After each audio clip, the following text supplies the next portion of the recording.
Before we dive in and talk about word embeddings, let's consider a typical task in natural language processing, which is typically abbreviated to NLP. Here we have a movie review that states Parasite was an amazing film.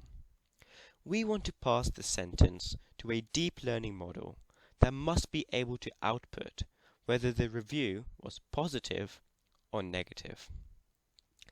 This is a common NLP task known as sentiment analysis. But obviously, the deep learning model can only work with numbers and not words for the input. So we need a way of representing any input word as numbers.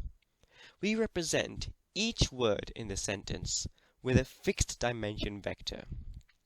In the example here, we have 7-dimensional vectors, but in practice, the size of the vector is a lot larger.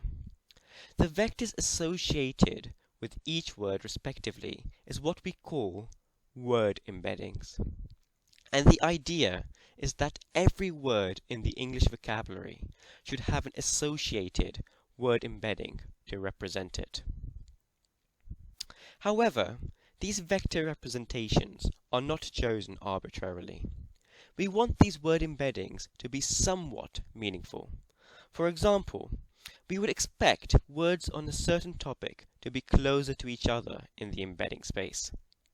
So let's consider these word embeddings in a 2-dimensional plane, by which we mean we consider the simple case in which we represent each word in the vocabulary with a 2-dimensional vector, and for the sake of example, we consider only the positive quadrant.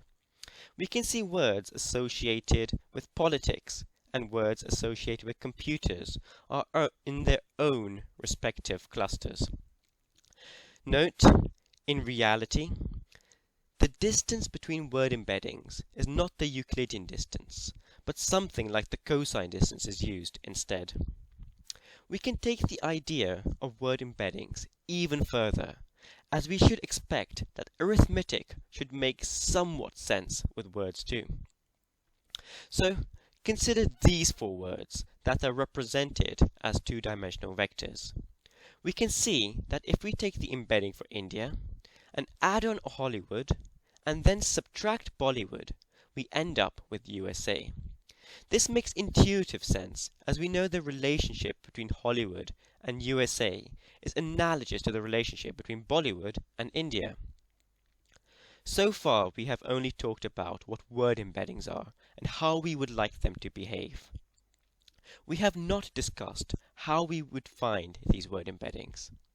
There are, in fact, lots of methods out there, including word2vec, BERT, Electra, and so on, but that's a topic for another day.